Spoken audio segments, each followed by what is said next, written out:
Fala, governante. Vamos ao último tópico desse segundo módulo, em que vamos falar sobre o Estado laico.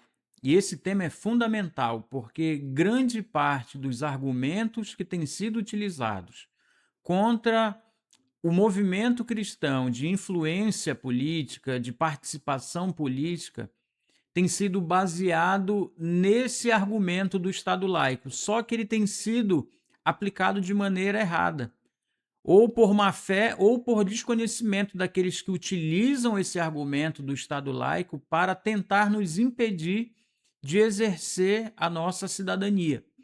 Pois bem, o Estado laico, para você ter noção, tem sido confundido com muitas coisas. Vou dar alguns exemplos práticos aqui. Argumenta-se que porque o Estado é laico, não se pode ter, por exemplo, nas repartições públicas, um crucifixo ou uma cruz. Argumenta-se que porque o Estado é laico, não se pode, por exemplo, numa escola pública, ter um intervalo bíblico em que voluntariamente as crianças ou adolescentes ou jovens, seja em universidade ou escolas secundárias, enfim, possam se reunir para fazer uma leitura bíblica ou orar. Ao argumento do Estado laico, tem se tentado impedir a participação cristã nas esferas públicas, nas esferas políticas, com a falsa ideia de que, como dito já em aulas anteriores, a fé é um patrimônio particular, individual, é um bem privado e, portanto, não deve ser colocado na arena pública para, de tal modo, influenciar o ambiente ou o debate público. Mas não é isso que o Estado laico significa. Não é isso que as origens do Estado laico nos afirmam, nos remontam. E nós precisamos, então, compreender bem esse tema para que não sejamos engolidos por essas narrativas e essa voracidade antirreligiosa que existe no mundo e que tem entrado no Brasil, inclusive através de ações do Ministério Público, em atuações irregulares, posso até dizer assim, de poderes constituídos que, ao argumento do Estado laico, tentam tolher a nossa liberdade religiosa, liberdade de expressão religiosa, liberdade de culto e até mesmo liberdade de crença em alguns casos. Então, quando se parte para o argumento do Estado laico, muitas vezes aqueles que o assim fazem estão ignorando a própria legislação brasileira. E aqui eu não terei condições, infelizmente, de aprofundar muito o tema da laicidade, mas queria recomendar a leitura de um livro que é, na verdade, um grande tratado sobre o tema, A Laicidade Colaborativa Brasileira, do Dr. Tiago Rafael Vieira e Jean Marques Regina, que são, respectivamente, presidente e vice do Instituto Brasileiro de Direito e Religião. Esse livro ele traz luz ao tema, traz desde as raízes históricas, como o próprio subtítulo diz, da aurora da civilização à Constituição Brasileira de 1988. Então, nesse livro você vai encontrar com profundidade todos os fundamentos daquilo que eu vou apenas superficialmente mencionar aqui a partir de agora, referente ao Estado laico e referente às dúvidas que esse tema traz e às interpretações equivocadas que têm sido feitas e aplicadas no caso do Brasil. A própria Constituição Federal, que é a lei maior do nosso país, ela, antes de iniciar os seus artigos, lá no seu preâmbulo, ela invoca a proteção de Deus para a promulgação daquela que seria a Carta Maior dos Direitos de uma Nação. Então, ainda que não se queira atribuir força normativa a esse preâmbulo, mas ele traduz um sentimento religioso, e esse é um dado importante ao tratarmos do Estado laico. Existe um sentimento religioso que remonta às nossas formações históricas, culturais, a formação cristã do Brasil, a tradição inicialmente católica, religiosa, depois a chegada dos missionários evangélicos que foram transformando a nação brasileira num dos maiores países cristãos do mundo. E isso é um fator sociológico que não pode ser ignorado quando se fala em Estado laico. Daí porque todo esse burburinho em volta do Estado laico precisa levar em conta, primeiro, as balizas constitucionais.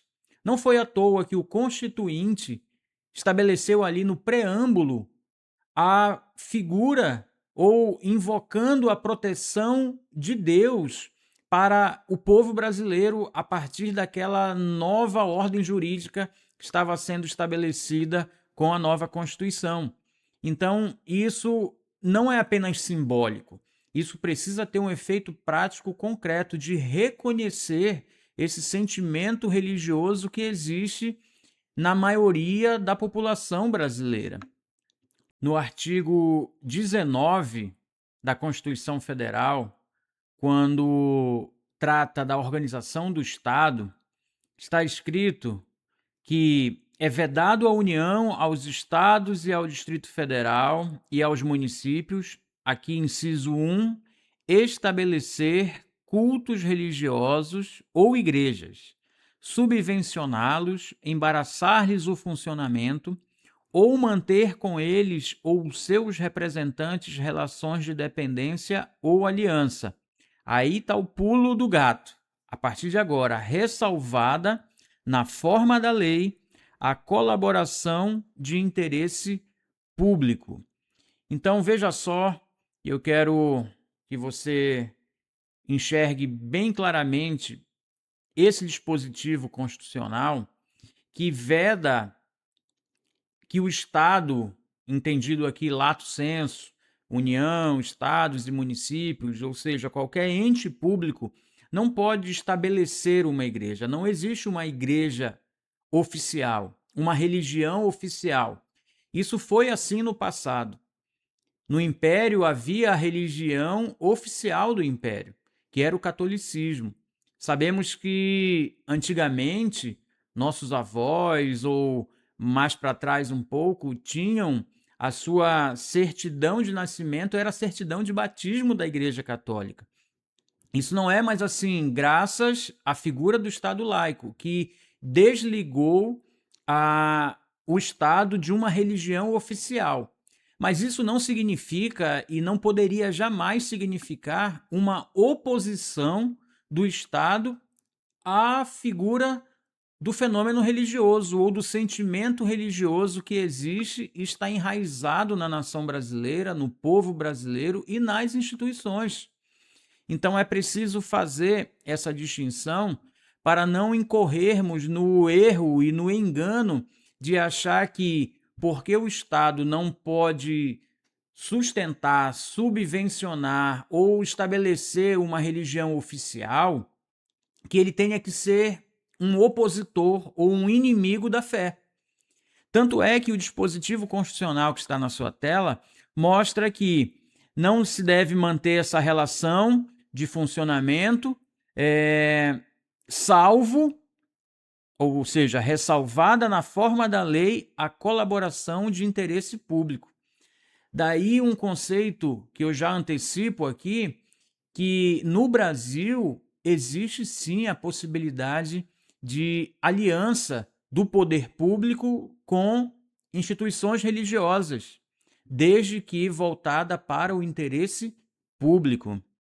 E você vai lembrar, citamos em aula anterior, aquele período terrível da pandemia. Pois bem, naquele mesmo período em que as igrejas foram fechadas para realizar seus cultos, as igrejas foram grandes colaboradoras, cooperadoras de campanhas de vacinação. Então veja só, quando o interesse público é respeitado, não há qualquer vedação, proibição para uma aliança que vise o bem comum. Daí afirmarmos que o Estado laico não é a oposição do Estado contra a religião, ou não deve ser assim. O poder público, ele pode e deve agir em conjunto com as organizações religiosas, as igrejas cristãs, como eu disse, que abriram suas portas no período da pandemia para realizar vacinação. E digo mais, as igrejas evangélicas no Brasil são responsáveis por grande parte da ajuda e pela capilaridade que possuem nas comunidades mais carentes e, na verdade, em todos os níveis da sociedade. A igreja evangélica faz um papel extraordinário de transformação de vidas, de ressocialização de pessoas, de detentos. As igrejas realizam um trabalho no sistema carcerário extraordinário, ou seja, investindo naqueles que a sociedade já abandonou, que o Estado já abandonou, mas a igreja vai lá e resgata. E então não dá para colocar na conta do Estado laico uma aversão que alguns políticos, alguns governantes têm à fé cristã.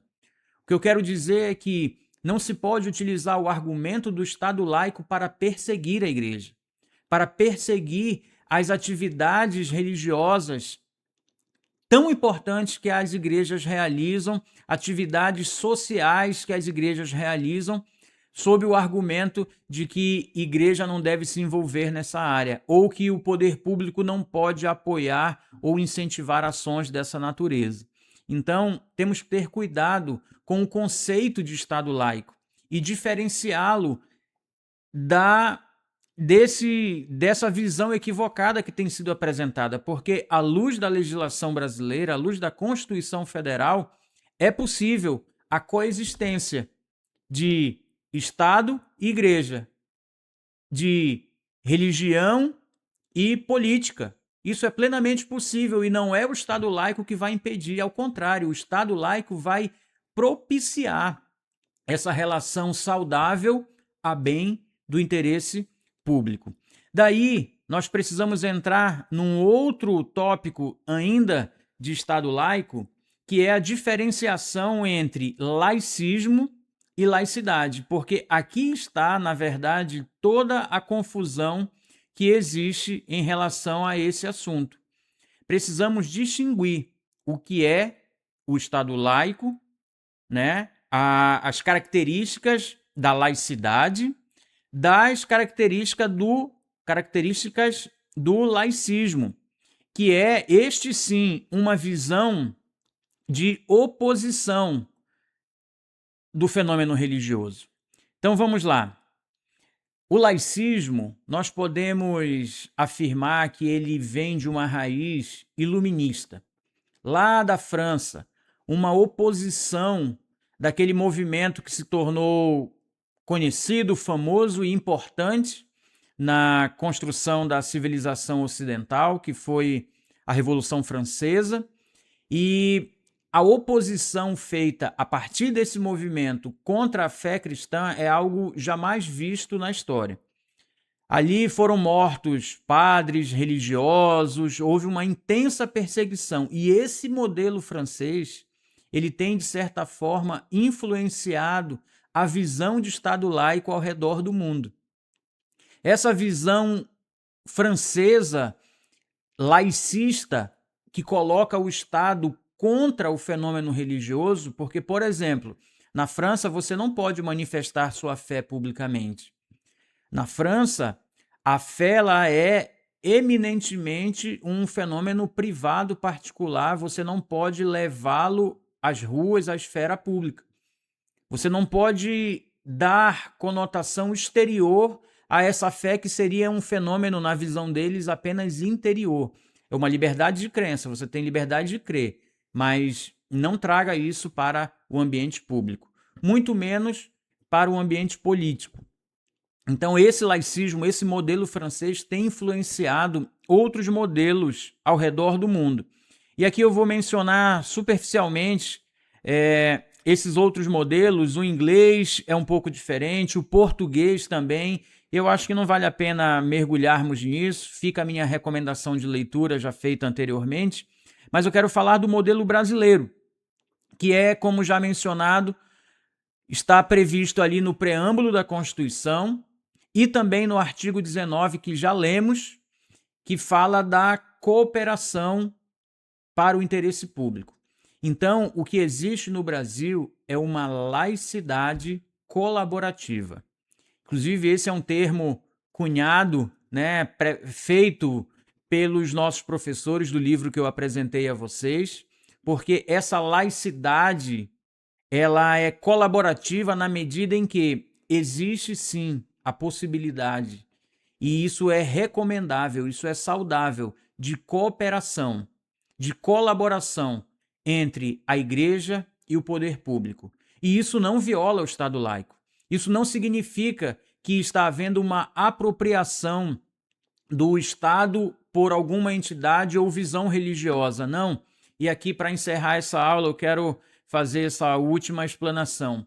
Quando falamos do avanço do reino de Deus nas esferas políticas, não é com o intuito de estabelecer uma teocracia, um governo religioso como existem em alguns países do mundo. Mas não é essa a visão constitucional e penso que também nem é esta a visão cristã que se deva ter acerca da influência do cristão na política. O evangelho, ele precisa ser proposto, não imposto. Porque a fé é algo particular, mas que se exterioriza a partir de uma experiência real que temos com Deus. É por isso que não existe trabalho mais importante da igreja que seja maior do que a evangelização. Veja só, não existe trabalho social, ações de cidadania que seja mais importante do que a nossa missão como cristão de evangelizar, de levar o evangelho de Jesus para a transformação de vidas, porque uma vida transformada por Jesus, ela vai também repercutir na sua esfera de influência. Ela vai alcançar primeiro a sua família, primeiro o seu núcleo familiar, depois a sua igreja, a sua comunidade, o seu bairro, a sua cidade, o seu estado, a sua nação. Por quê? Porque algo diferente, algo novo, uma transformação genuína, uma nova criatura foi gerada. E a partir dessa experiência da salvação, é que abre-se então, como já mencionei anteriormente, um mundo novo, um mundo de novas oportunidades, um mundo de exteriorização daquela nova vida que vivemos internamente. E qual é o problema de levarmos essa fé e essa experiência religiosa para o nosso trabalho, para os ambientes em que estamos, sejam eles públicos ou privados? Qual é o problema de expressarmos a nossa fé além da igreja? Porque nós não podemos ser cristãos apenas no domingo.